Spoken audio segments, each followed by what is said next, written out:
Chào mừng các bạn đã quay trở lại với kênh của Điện Ảnh Mai Chi. Hôm nay mình có nhận một vài cái mạch để sửa chữa cho anh em thợ ở gần quanh khu vực mình đang sinh sống. Thì toàn là mạch máy giặt thôi. Có vài con cửa ngang cũng như là có mấy con inverter cửa trên. Thì những con đó mình làm sau, mình sẽ quay clip chia sẻ anh em sau. Thì mình sẽ xử lý mấy con Samsung này trước. Tại vì là mình thấy có mấy cái mạch điện này thì mỗi cái bị một bệnh. Tuy nhiên là mỗi một cái thì có một cái biểu hiện bệnh khác nhau, tuy nhiên là mình thấy nó đều liên quan tới một cái vấn đề chung. Thế thì mình sẽ chia sẻ cho anh em, kể cả mạch điều hòa các bạn nhé, nó cũng sẽ liên quan tới cái vấn đề trong cái video mình sẽ chia sẻ như này sau đây. Thế thì trong này thì có những cái mạch cũng còn mới tinh, chưa sửa chữa gì. Đấy, lành lặn mới tinh luôn. Có những cái mạch thì anh em cũng đã sửa chữa qua rồi, nhưng mà hoặc là sửa chữa một lần rồi, tuy nhiên là nó lại đây, con này thì anh em chắc là trước sửa bệnh cấp nước đấy. Con này chắc là bệnh liên quan tới cấp nước. Rồi, cắt chỗ này là bệnh cấp nước đây. Rồi, con này thì cũng mạch là mới đào bới chút thôi. Đào bới tí xíu, chưa thấy gì. Rồi, thì mình sẽ thử cho các bạn xem hiện tượng của mấy cái mạch này thì hiện tượng của nó như thế nào và nó sẽ liên quan tới vấn đề gì. Mình sẽ chia sẻ cho anh em cụ thể sau.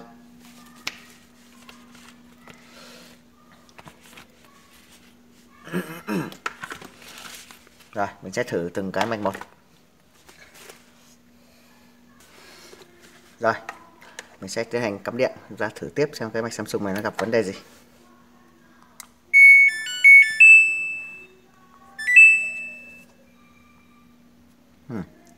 Cân đồ rất là nhanh mà lại không thấy chạy gì.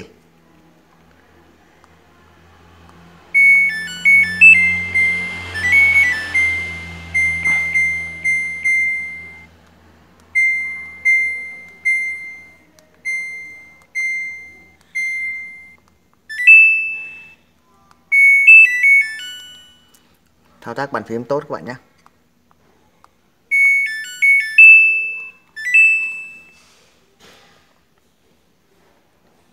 Đó, các bạn thấy thao tác là chạy cân đồ rất là nhanh, không thấy cái bóng đèn nào sáng cả. Đây, để mình thử sang chế độ watt nhé.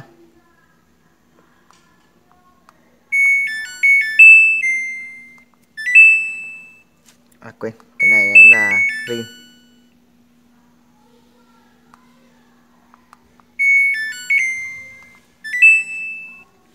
Đấy, mình thử chế độ watt đấy. Bạn thấy là xả không kéo đúng không ạ? Xả không kéo gì cả. Đây mình thử tất cả các cái chân.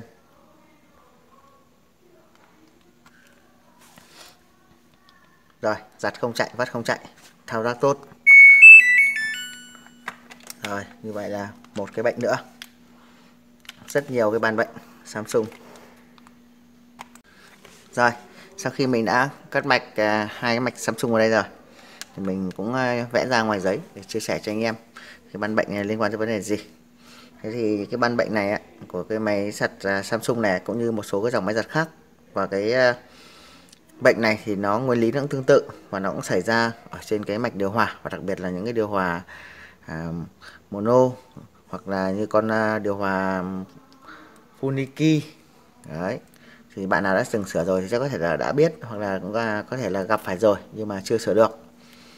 Thì hôm nay mình chia sẻ với các bạn cái ban bệnh này là nó liên quan tới cái vấn đề gọi là tín hiệu mà chúng ta quen gọi là ANSYDES, hay gọi là cái gì xung 50Hz.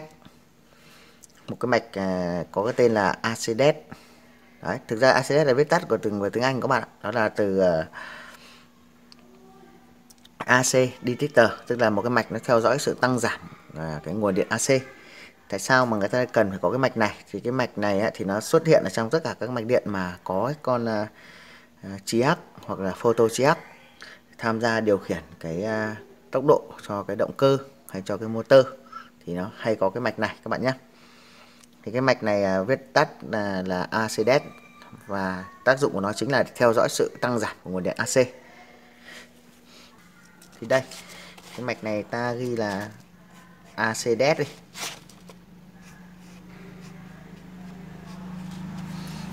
Đó.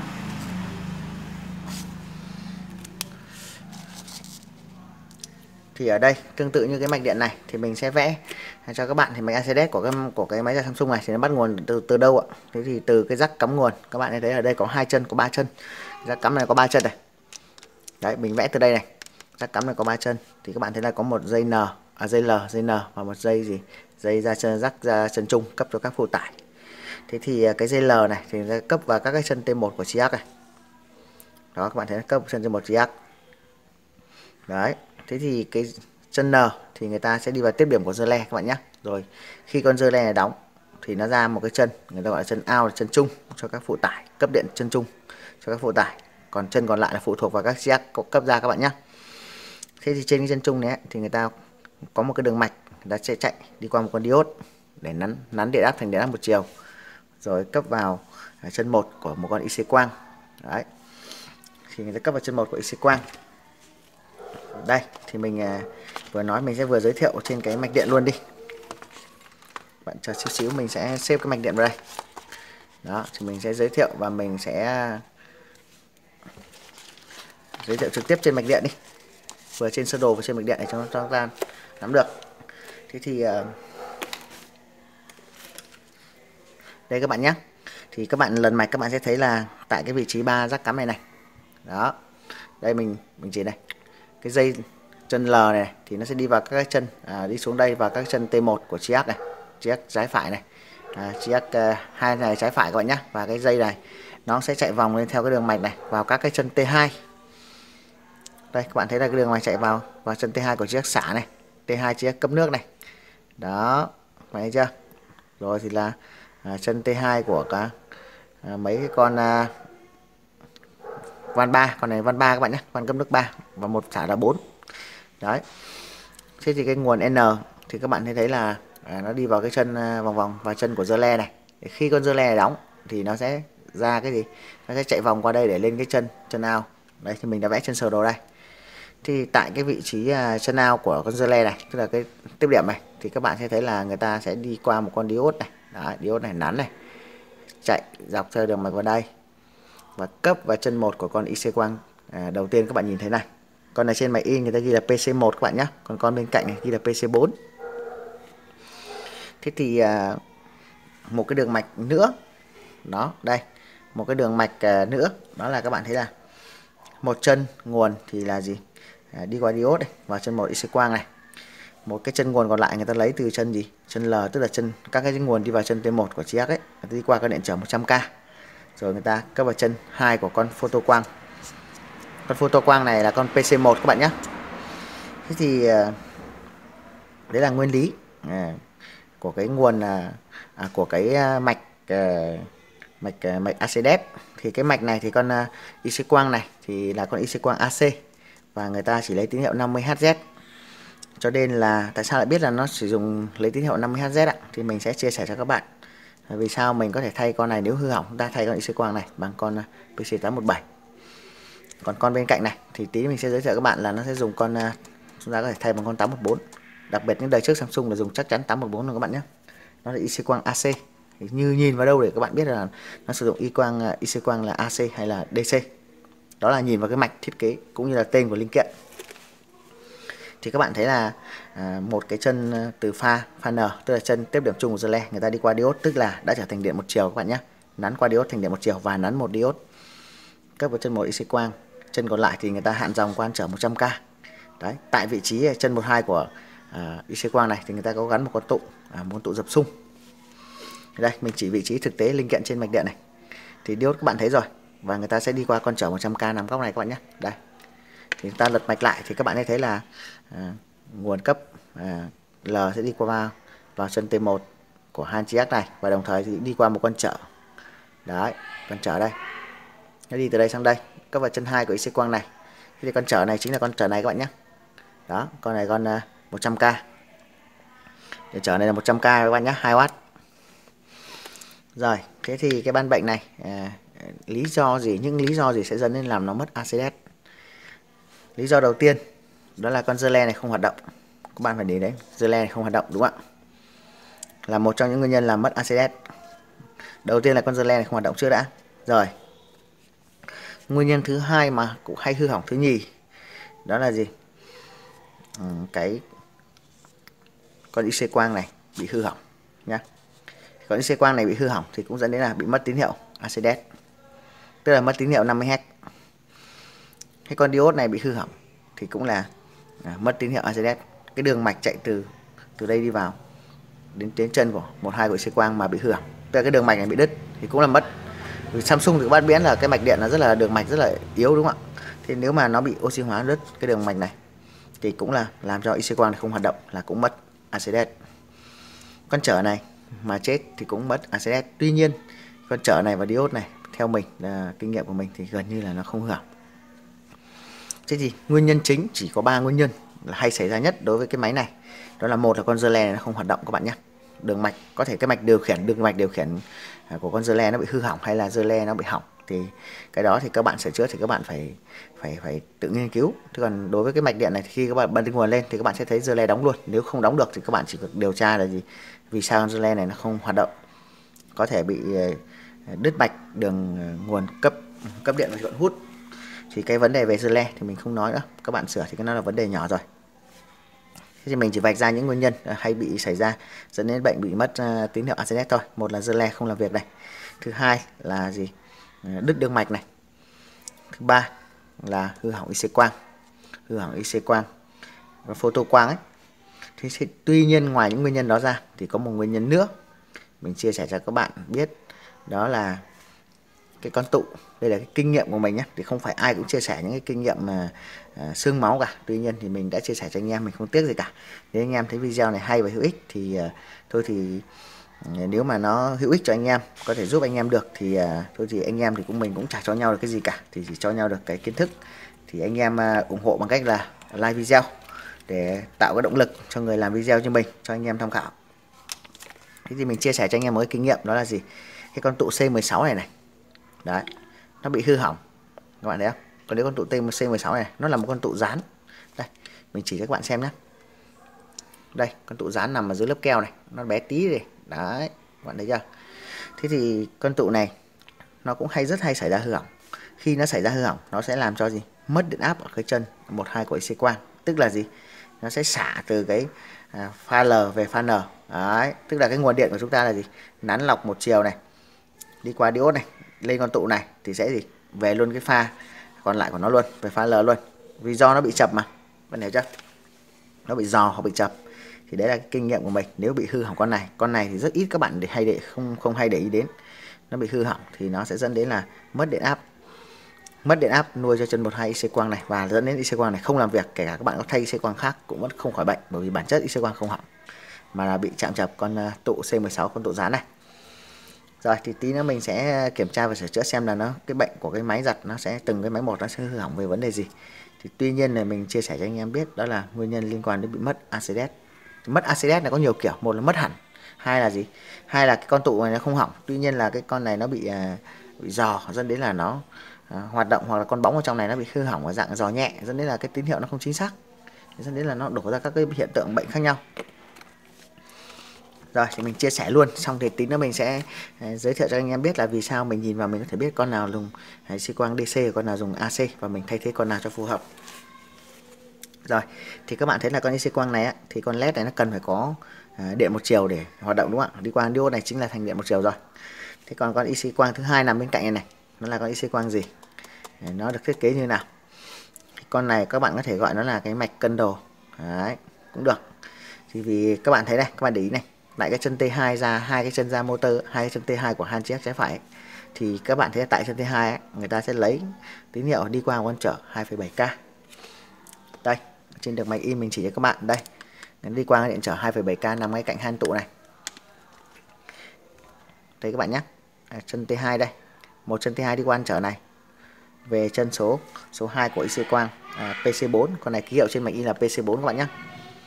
Thì các bạn thấy là chân T2 đi qua 2,7K này, về chân số 2 của IC quang PC4 này. Rồi, một đường mạch nữa là đi từ sân T2 của con IC còn lại, còn IC chiếc còn lại đi qua hai con trở 104 mắc nối tiếp nhau. Hai con tụ 104 các bạn nhé, xin lỗi, hai con tụ 104. Đây hai con tụ đây các bạn nhé, được mắc nối tiếp nhau. Rồi gì? Cấp vào chân số 1 của con photo quang này. Đó. Thế thì giữa hai cái chân 1 2 của photo quang này người ta có mắc một con điện trở 4,7K. Đây. Thì các bạn lần mạch này, một chân T2 của một con bên này là đi qua điện trở này, về chân 2 của IC photo quang này. Chân T2 của con chéo còn lại thì đi qua hai con tụ 104 mắc nối tiếp nhau và đi về chân một của con photo quang ký hiệu là PC4 trên mạch này. Và tại chân 12 của nó thì nó có một con điện trở 472 tức là 4,7K các bạn nhé. Đây mình vẽ sơ đồ đây 4,7K. Rồi, thế thì các bạn thấy là gì, trên đường đi cấp nguồn về cái chân 12 của hai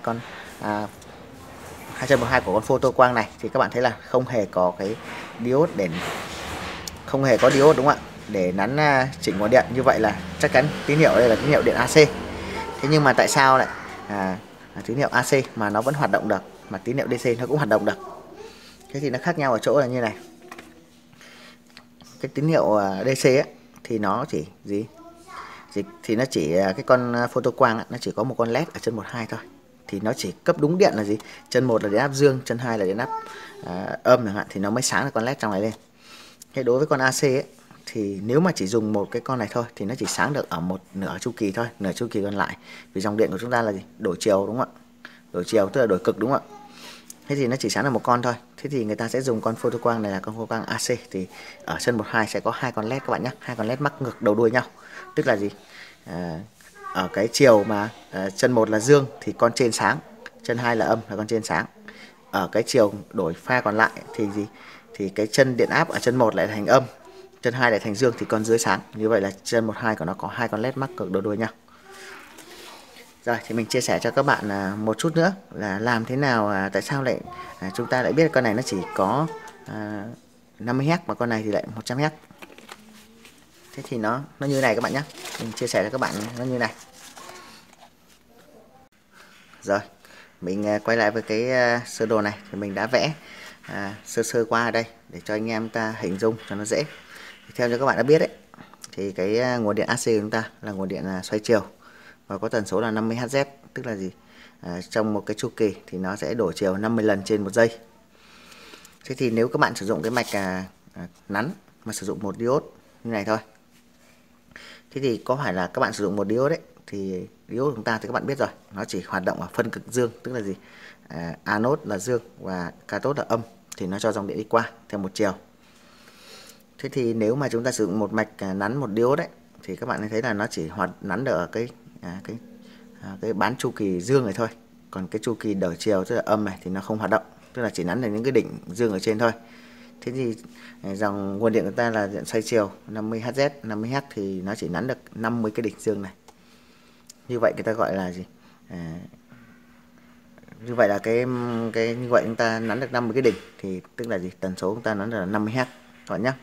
Thế còn nếu mà trong cái trường hợp mà chúng ta vẫn là sử dụng cái mạch nắn, như chúng ta sử dụng ở đây là một cái cầu nắn diode, một cái cầu nắn diode thì nó sẽ gì? Nó sẽ nắn được cả cái bán kỳ dương và cũng nắn được cả bán kỳ âm. Như vậy là nó sẽ nắn được gì? Cả hai cái đỉnh ở cả hai cái thời điểm là gì? Đổi chiều. Bán kỳ dương nó cũng nắn được và bán kỳ âm nó cũng nắn được, thì nó sẽ lấy cả tất cả những cái đỉnh như này. Thì có phải là số lượng đỉnh sẽ nhân đôi lên, thì có phải là chúng ta sẽ nắn được một cái tần số là 100Hz, tức là gấp đôi, tức là sẽ nắn được cả hai cái bán kỳ, tức là bán kỳ dương và bán kỳ âm. Chính vì thế mà chúng ta sẽ cái số lượng đỉnh mà nó dòng điện đi qua được là nhân gấp đôi lên thì chúng ta sẽ được 100Hz. Thế thì thật ra cái vấn đề này thì cái điện tử căn bản thì các bạn cũng nên tự tìm hiểu, thì mình cũng chỉ giải thích sơ sơ qua thôi, mình cũng không có nhiều thời gian, vì clip nếu mà nói những cái đấy nhiều quá thì nó quá dài, thì anh em thông cảm, anh em phải tìm hiểu riêng. Rồi thì đấy là vấn đề về cái chia sẻ sơ sơ một chút xíu về lý thuyết. Mình thì cũng không phải thầy giáo dạy nghề nên mình cũng không có cái kỹ năng để hướng dẫn về lý thuyết, thì mình chia sẻ sơ sơ cho anh em tham khảo thôi. Có cái vấn đề gì mà thiếu sót thì anh em có thể bổ sung. Rồi chúng ta bắt đầu sửa từng cái mạch một các bạn nhé. Ok, chúng ta sẽ tiến hành cắm điện vào. Chúng ta sẽ thử.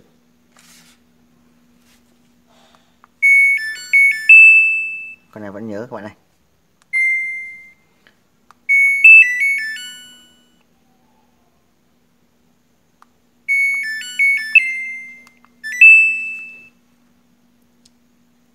Đấy, Đấy, các bạn thấy cân đồ rất là nhanh, nó cân đồ rất là nhanh luôn, có một cái mà thôi luôn, không chạy gì nhá.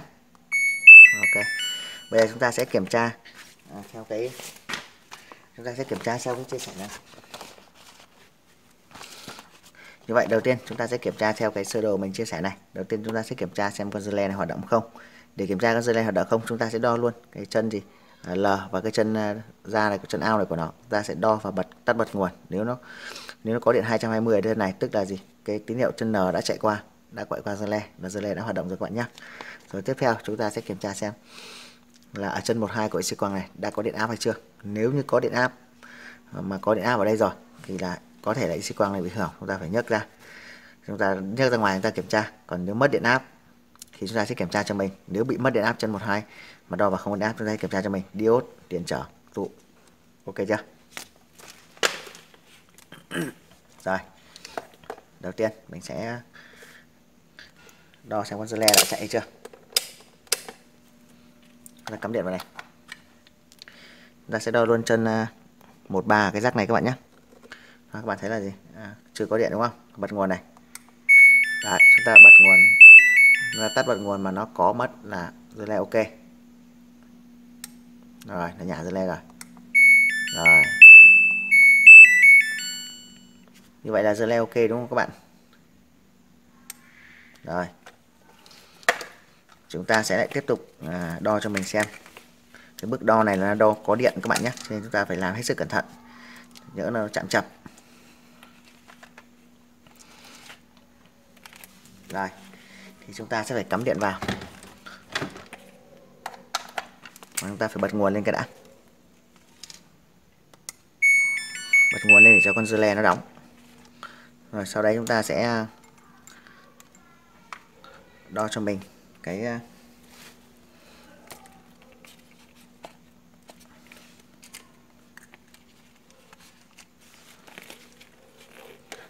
rồi chúng ta sẽ dùng thang 10V DC để sẽ đo cho mình cái chân 12 của con IC quang này. Chúng ta đo chân 12 luôn các bạn nhé, xem nó có điện áp không.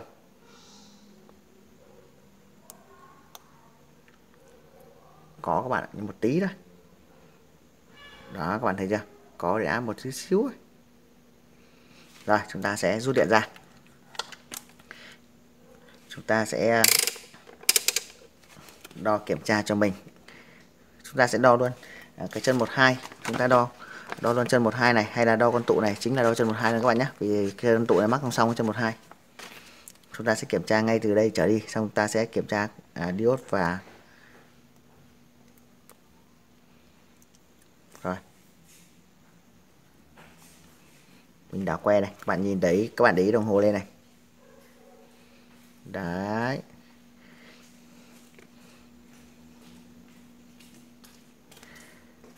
Đó, các bạn thấy, các bạn để ý mình đảo que đồng hồ này. Một chiều lên nhiều, chiều lên ít đúng không ạ?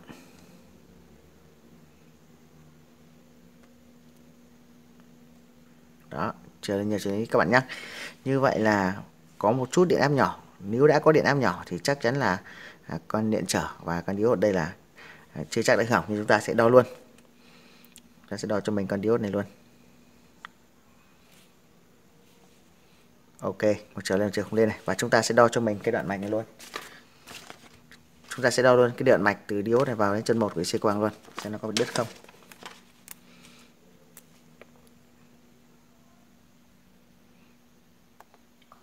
Ok các bạn nhé, đường mạch ok này. Rồi, thế thì con điện trở này có điện trở khoảng 100k thì chúng ta sẽ đo thang 10k đi. Hoặc ta đo thang 1k cũng được. 1k thì sẽ lên số 100. Đó, các bạn thấy đồng hồ lên 100 này, đảo que vẫn lên 100. Rồi, như vậy là gì? Diode tạm thời ok, trở ok. Thì chỉ còn là IC quang và con tụ thôi. Thì trước khi nhấc IC quang kiểm tra, chúng ta sẽ nhấc con tụ kiểm tra trước. Đây, chúng ta sẽ trước khi nhấc con IC quang thì chúng ta sẽ nhấc con tụ này ra trước. Nhấc con tụ ra trước rồi chúng ta sẽ đo lại.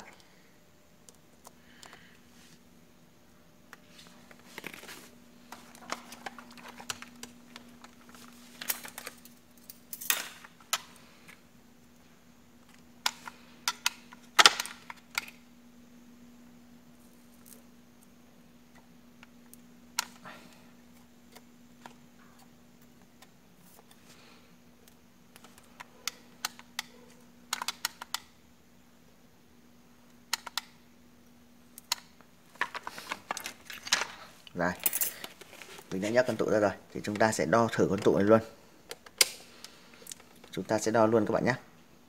Chọc que trước đây. Ôi rồi. Đo thang 10k nhé các bạn nhé, con tụ này rất là nhỏ, chúng ta đo thang 1k đến thang 10k thì được. Các bạn thấy là gì? Mình đo thang 10k là kim lên hai chiều luôn.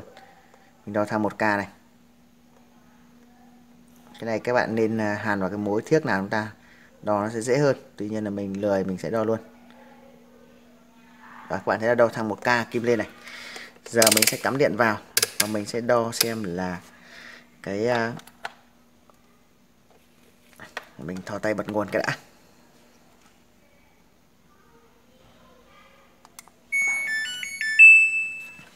Rồi, nhấc con tụ ra rồi thì chúng ta sẽ đo cho mình chân 1 2 xem là điện áp lúc này nó như thế nào.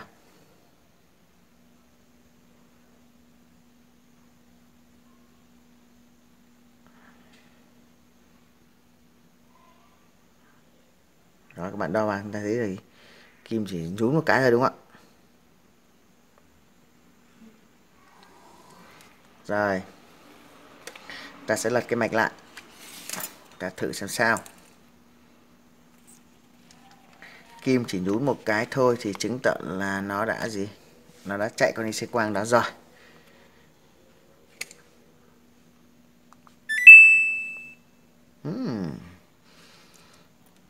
Cấp nước ngay à? Nhưng mà sao cân đồ nhanh thế nhỉ? Rồi, mình sẽ thử chức năng vắt xem sao. Rồi, mình sẽ tháo cái bơm này đi.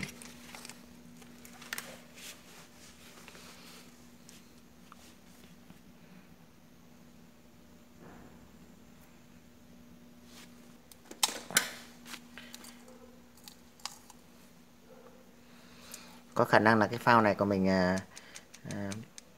cái phao này mình nhặt ở cái lắp vào chả kiểm tra nó hư hỏng hay không. Mình thử thay cái phao khác xem nào. Làm gì lâu vậy? Thấy nó cân đồ sai sai đó.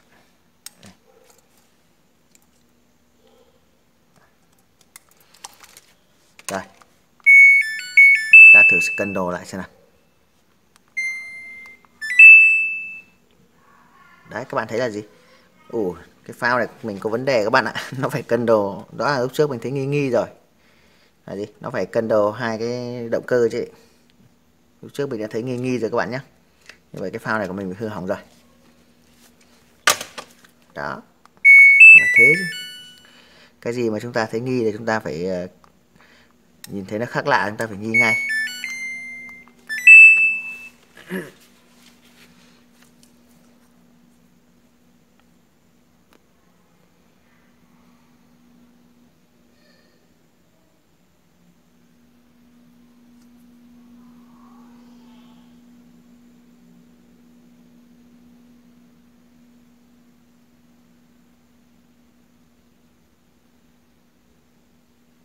Rồi, đã vắt ok. Rồi, như vậy là sau khi sửa chữa xong, xử lý như vậy thì các bạn thấy là cái mạch đã giặt và vắt được như bình thường đúng không ạ? Và ban đầu nó không chạy gì cả và bây giờ thì đã giặt vắt bình thường rồi. Mình sẽ tạm dừng cái video hướng dẫn cái bo mạch sửa chữa cái mạch điện này ở đây và xin cảm ơn tất cả các bạn đã dành thời gian quan tâm theo dõi video clip này của mình. Và xin chúc tất cả các bạn ta sẽ sửa chữa thành công và hẹn gặp lại các bạn ở trong các video chia sẻ tiếp theo của mình. Chào các bạn nhé.